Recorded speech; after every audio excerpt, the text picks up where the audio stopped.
Revenge doesn't always have to be pro or nuclear to be good. No, sometimes it can be petty, like you'll see in this episode of Petty Revenge. Our first post today is from Wonderland's Fine Stop, titled, "Hog all the parking at the top of the hill? Enjoy waiting to get out of the driveway."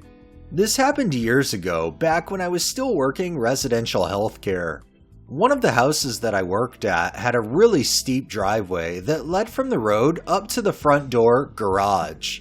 There was room to park at the top of the driveway, in front of the entrance, and there was more than enough room for 2 cars to park side by side in this area.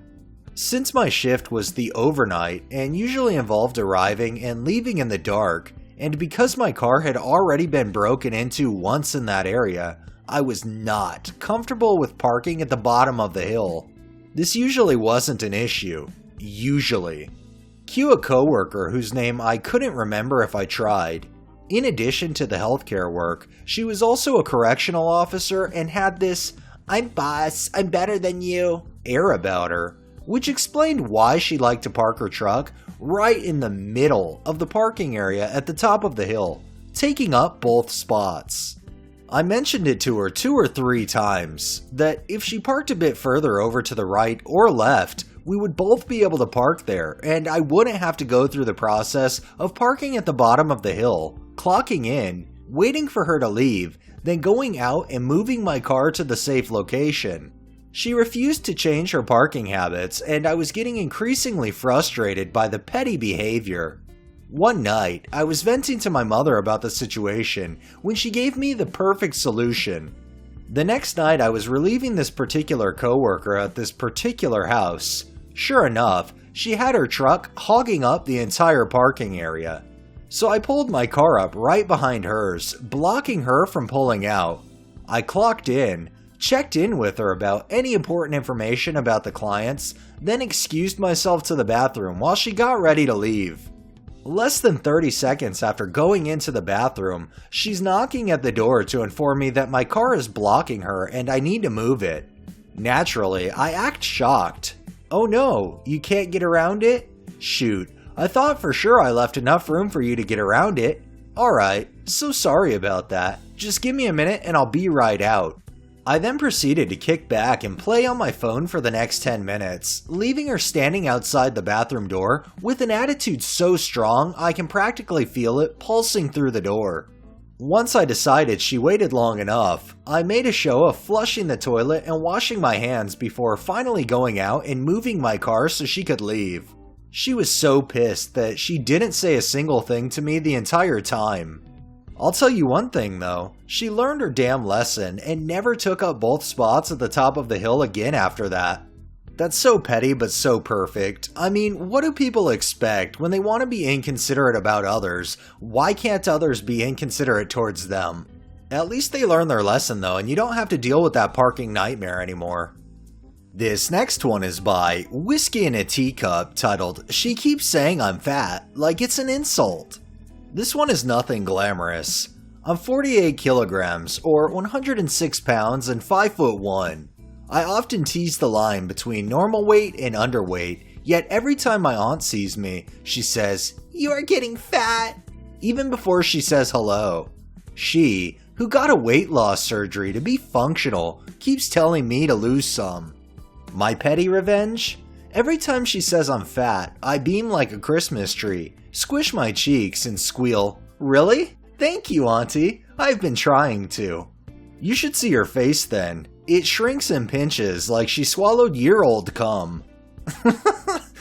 That's great, I'm not gonna lie. See, what most people need to do when they feel like they're getting something thrown at them is just flip it right back. Turn a negative into a positive. This next one is from Mundanedays, titled, "Don't live here and keep parking in my assigned spot?" I didn't want to give the ending away in title. Little background. I live in an apartment complex that has been taken over by new management. He's a great landlord, but has been slow to truly implement some rules in the leasing contract. One of the rules is this: only 1 parking space per owner, meaning visitors must park on the public street in front of the building. Now, when I first moved in, last year, they didn't have assigned spots, so you would just kinda park wherever. This past summer, landlord and maintenance spent an entire day repainting lines and assigning each spot a number to correspond with apartment numbers. It has been brought up in memos and meetings that he will start to implement the towing of non-authorized vehicles and has even hired someone to keep track of this, apparently. This hadn't been an issue until I went back to work. I would leave, go work my shift, and come home to find my assigned spot taken by a random vehicle. I don't know where the driver is, so I would leave a note saying this was reserved for my apartment number. Twice I did this. One time I had knocked on the hood of the driver to get their attention so they could leave and could have my spot back. This last time though, pissed me off. I was getting my kids in the car to take them to school. There's this car that is creeping the parking lot, and I know saw me parked in my spot. They left. I happened to get out of the parking lot just in time to see them turn back into the lot. I followed them back in and my suspicions were confirmed. He parked in my spot. I pull up with my window down and yell at him that I live here and that is my assigned parking. They moved. Again, I had to work that night. I leave and come back to find a different vehicle parked in my spot. This would make 5 different vehicles in the span of 2 weeks. There are also signs posted in front of each spot that only 1 spot per owner and violators will be towed. I parked directly behind them. I ended up blocking the previous car that I yelled at and the new car. I was horizontal compared to their vertical and made sure I left room for other vehicles to get through the lot. You couldn't get in from the passenger side, and I left my vehicle there, parked directly behind them and boxed them in. My boyfriend ended up answering the door when the owner came and asked if we could move my car so they could get out. He later told me that he explained that it was reserved parking. Haven't had an issue so far after that. I love the way you got back at both people that have taken your spot in the past, and I'm glad that you don't have any issues with that anymore. Knock on wood. And our final one today is by McNugget Tier, titled, "She Challenged Me." So I work in a small office with a small parking lot. This morning I parked in the front spot. During my break, I decided to go to Taco Bell cause I know I'll be missing lunch cause I gotta go shopping. My coworker, who was sitting in her car smoking at the time I left, saw me leave, and when I came back, she was in my previous spot. I don't say anything about this, but inside my mind I'm like, alright, I see how it is. Let's do this. Now, one thing about my job is that we all have different lunches scheduled, and my coworker always goes home for lunch. She just happens to be 1 hour before me.